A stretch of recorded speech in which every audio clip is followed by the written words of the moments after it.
said, you are the one whose origin was a sperm drop, whose ending is the grave, the dust. Can you make it 60? What a poor man. Subhanallah. A poor guy, he has bought fruits from the main market, has come, he's pushed his cart all the way to our market, sweating. Same guy will go to a 5-star restaurant and he will buy a 5,000 rupee, main course. My friends, it's all about akhirat. It's all about akhirat. Dunya will finish, right? At the end of the day, we will all go into the same grave. What if somebody says, oh, Allah Ta'ala is Razik, so let me sit, relax, one fine day, I'll get up in the morning and I'll find $1 million under the pillow. How does arrogance manifest?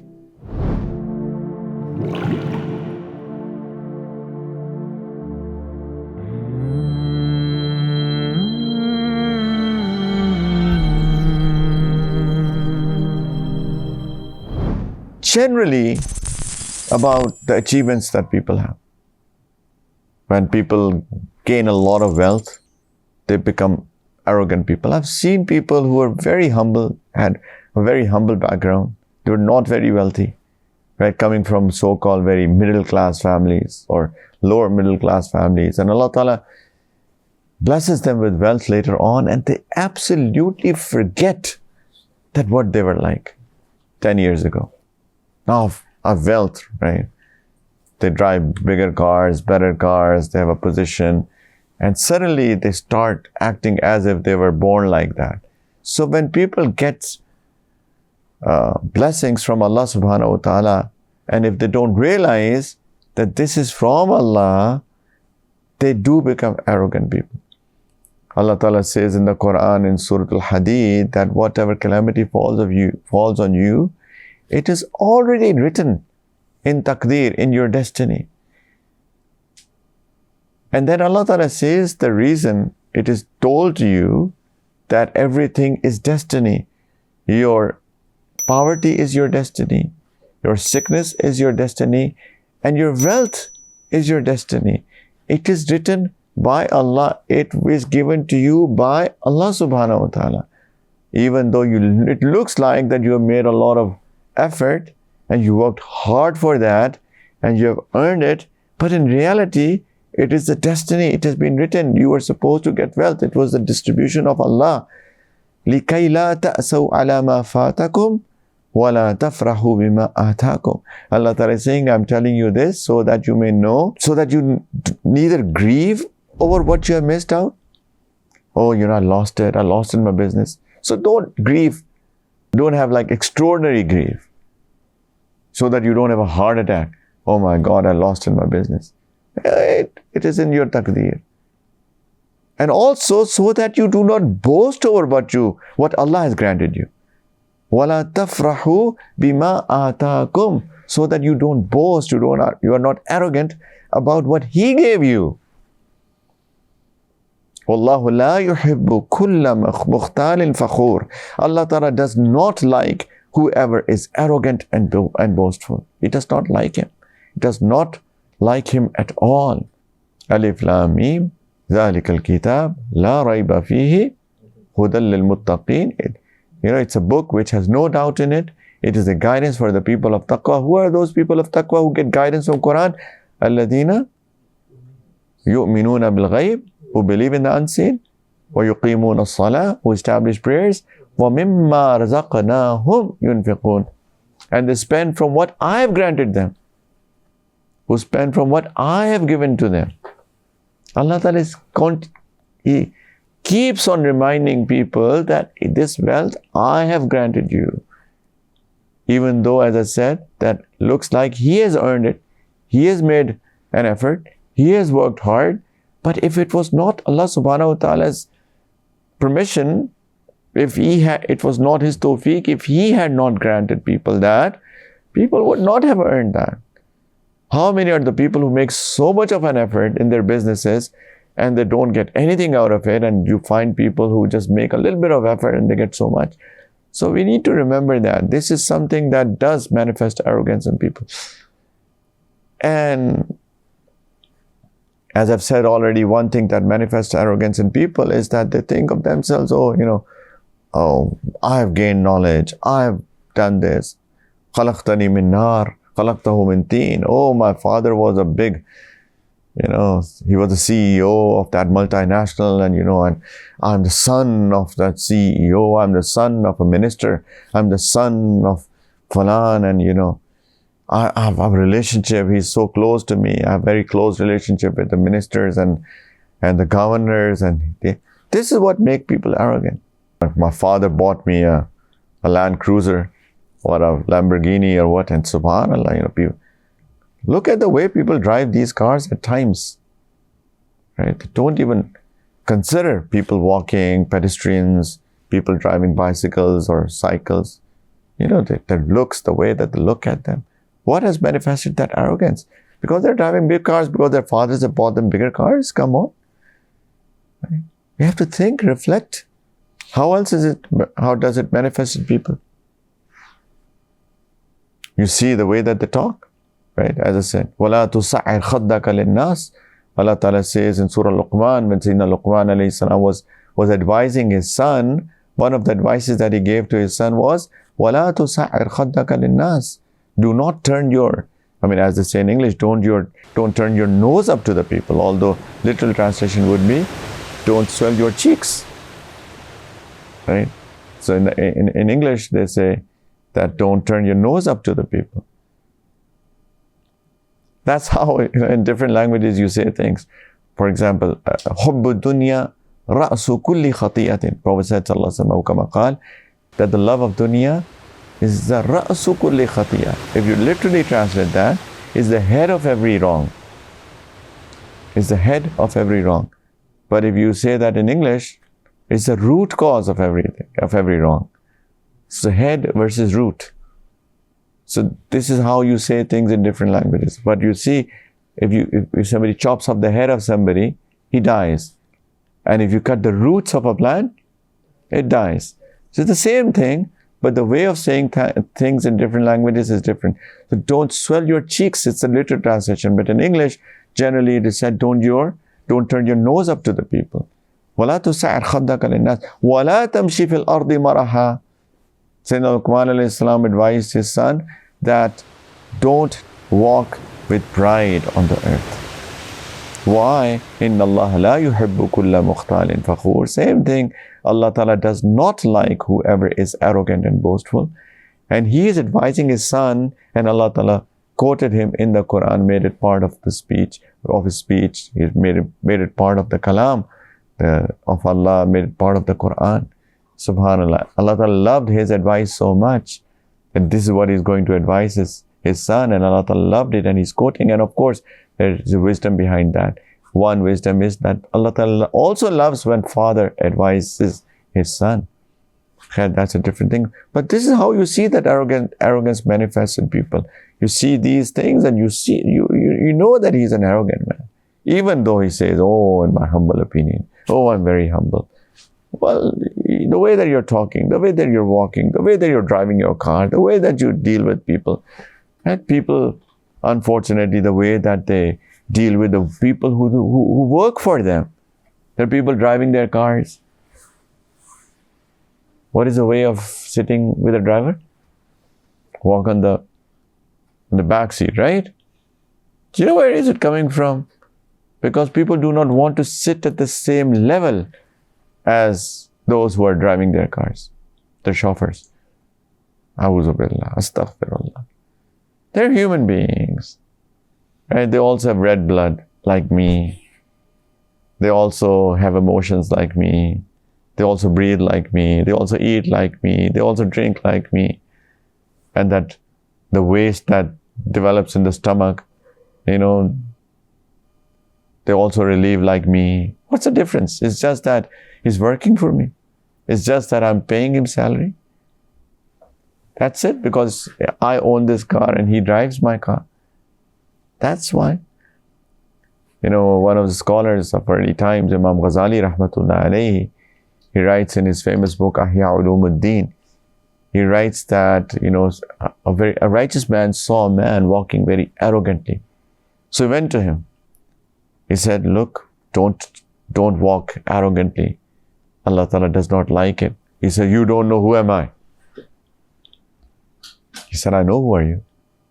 He said, who am I? He said, you are the one whose origin was a sperm drop, whose ending is the grave, the dust. And in these two extremes, you're carrying filth in your stomach. I know who you are. He said, Jazakumullahu khairan. Thank you very much. May Allah reward you that you guided me. And that's exactly what it is. Right? This is our reality. And that's what Allah subhanahu wa ta'ala reminds us over and over again. Min ayyi shay'in khalaqa. Min nutfa. خلقه فقدر ثم السبيل يسر ثم أماته فأقبر. What has Allah Ta'ala created him from? What has Allah Ta'ala created the man from, the human from? Min nutfa, from a sperm drop. خلقه فقدره. He created him. And then He destined things for him. ثم السبيل يسر. And then Allah Ta'ala made that pathway easy for him to come out from the wombs of his mothers. ثُمَّ أَمَاتَهُ فَأَقْبَرَهُ. And then a day will come when Allah Ta'ala will make him to die and He will put him into his grave. This is insan, this is the human life cycle. From a sperm drop to the grave. And not only that, then He'll raise him up, raise us all up, and will ask us as to what we have been doing on this planet Earth. Have we been arrogant or were we humble? So, but this is how you see that people are arrogant people, the way that they deal with their employees, their drivers, the people who open gates for them, who are their guards, subhanAllah. Don't even say salam to them. The way that we talk to these people selling fruits on the carts. Look at how we interact with them. How much is the fruit? Come on here. Assalamu alaikum. Babaji, how much is the fruit? How much are the fruits for? How much are the apples? He said 100 rupees kilo. What should we do? Can you make it 60? What a poor man. Subhanallah. A poor guy, he has bought fruits from the main market, has come, he's pushed his cart all the way to our market, sweating. And we want him to, sell us for 60 rupees, 50 rupees per kilo. Come on. We should be saying to him, only 100? Come on, I'll give you 200. Right? Same guy will go to a 5-star restaurant and he will buy a 5,000 rupee, main course.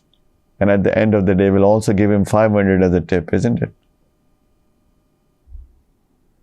What's wrong with this poor guy selling fruit on the carts? Why can't you give him a 500 rupee tip? Because it's a 5-star restaurant and he's a poor guy, right? Selling fruit, sweating, and this is arrogance. The way that we deal with people, the way that we talk with people, the way that we interact with people. These poor guys, a plumber, a carpenter, so-called not so, such high jobs or not such high social class. The way that the car that he is driving. Allah Ta'ala dislikes that. Allah Ta'ala hates these people.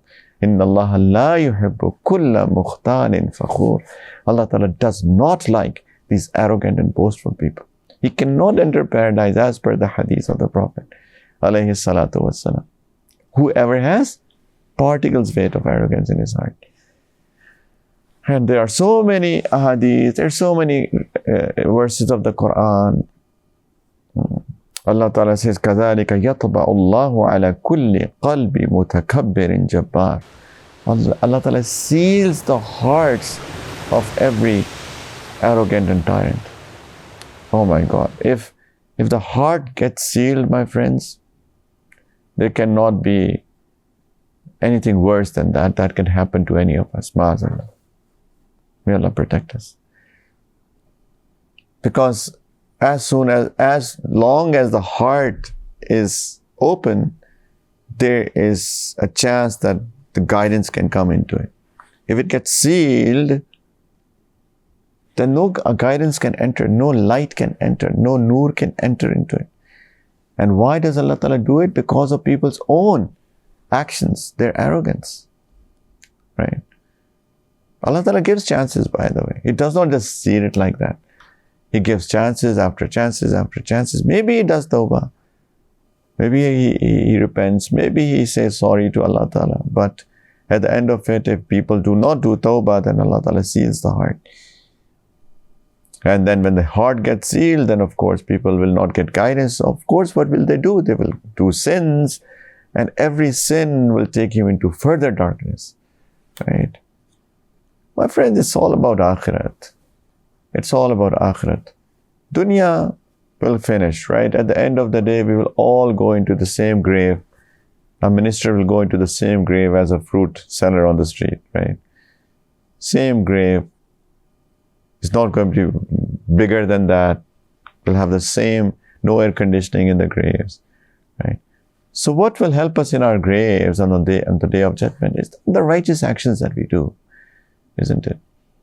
Is the humility that we show to people, the love and the care that we show to people, the character that we have been talking about, that we show to people. So it's all about akhirah. This dunya will finish. Allah Ta'ala says in the Quran in Surah Al-Zumar that when some people will be taken to the hellfire, قِيلَ ادْخُلُوا أَبْوَابَ جَهَنَّمْ خَالِدِينَ فِيهَا. It will be said to them, enter the doors of the hellfire and you will stay in it forever. فَبِئْسَ مَثْوَى الْمُتَكَبِّرِينَ. How bad, what an evil abode is of the arrogant people. They were arrogant. It was told to them, it was said to them, believe in this, do this, pray 5 times a day. They will refuse. Why? Out of arrogance. So I said somewhere at the start, we should reflect on ourselves. We should do our muhasabah, self-reflection, right? If I'm arrogant or not. As I said before that, we should be honest with ourselves. There is no point of being dishonest with our own selves. Should not be dishonest with anybody, but this is the height of ignorance, I would say, that if we are dishonest with our own selves. Prophet said, sallallahu alayhi wasallam, al-kayyisu man dana nafsahu wa amila lima ba'da al-maut. Intelligent is he, man dana nafsahu. It means 2 things. One is that who controls his nafs. But the second meaning of that is who looks at his nafs very closely, who brings his nafs closer, who does his muhasabah, who self-reflects, mandana nafsahu. And as a result of that, he acts on what is coming after death. He acts for what is coming after death, the next life. His actions will be focused on that. وَالْعَاجِزُ مَنِ اتَّبَعَ نَفْسَهُ هَوَاهَا وَتَمَنَّى عَلَى اللَّهِ أَوْ كَمَا قَالَ. And unintelligent is he who let his nafs follow its desires. And then he has hopes in Allah. Prophet is saying, sallallahu alaihi wasallam, he's unintelligent, he's not intelligent. Oh, he does whatever and then have hope in Allah. Allah is Ghafurur Rahim, he'll forgive. Again, Imam Ghazali rahimahullah ta'ala says, he gives an example. He says, look, Allah Ta'ala is Razik, yes? Yes or no? He is, right? He is the provider. He is the only provider. He is the ultimate provider. He is the absolute provider. What if somebody says, oh, Allah Ta'ala is Razik, so let me sit, relax, one fine day, I'll get up in the morning and I'll find like $1 million under the pillow. What will you call this man? Bole? Dodger, unintelligent, or A beginist. Yeah, whatever you want to call it. Right? He's unintelligent for sure. This is a very sophisticated way of saying something. Right? Right? Exactly like that. We just like Allah Ta'ala is Razik, we believe in Him, but we'll make an effort to get that risk. At the end of the day, Allah Ta'ala will provide, but we have to make an effort. Allah Ta'ala is Al-Ghafur, He is Ar-Rahim. He is forgiving and He's merciful. But we have to attract Allah Ta'ala's forgiveness and mercy by doing actions. We have to make an effort. We have to control our desires and keep it within the limits of Shariat and Sunnah. We cannot just keep on doing whatever we are doing and say, oh, Allah is Ghafur Rahim. Prophet Sallallahu Alaihi Wasallam is saying he is not intelligent. Who has put his nafs behind his desires, does whatever, sleeps over Fajr time, lies and cheats and does corruption and whatever, watches immoral stuff and things like that. Oh, Allah is Ghafur Rahim. He's unintelligent. So what we have to do, our muhasabah, we have to look at ourselves very closely and with honesty and see if I'm arrogant. And I've already said how does arrogance manifest in people? How do you see that people have arrogance? We did a few examples. I should have a very close look at ourselves and see if I'm that. Am I also sitting at the back seat in the car and my driver is driving the car? I don't want to be sitting in the same level as my driver. Right? Why? Why can't I? I should actually. Right? And I'm sitting, reading a newspaper while going to the office, right? And he's saying, and if he does anything wrong and the way that I talk to him, I shout at him, Samajh nahi aati tumhe, don't you understand? Come on, he's a human being. Talk to him with care, with love, with respect, with dignity. I should reflect. How often do I interrupt talking to people? Wait a minute. Stop. While he is talking, let him finish. Listen to him. Right? I think my opinion is the best. And then I say, in my humble opinion. How come your opinion is humble? You think yours is the best of the best. You think everybody else, is wrong. I am right. And then it's my humble opinion. How is it humble? You disregard everybody else. You never listen to anybody. This is not humble opinion. Humble opinion is that I listen to everybody. See what this guy is saying. He's maybe 30 years younger than me. But he could be right.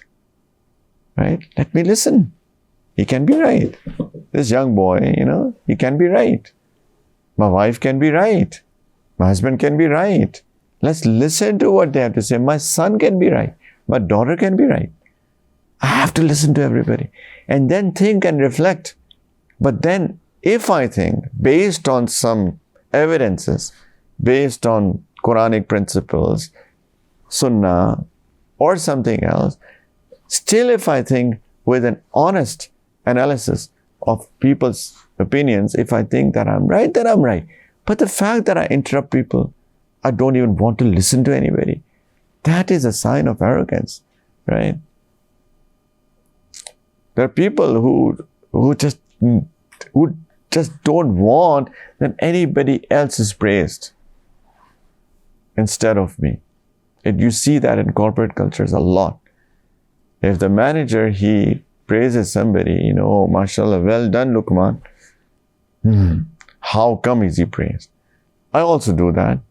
And I'm also a videographer. How come that he is praised and not me?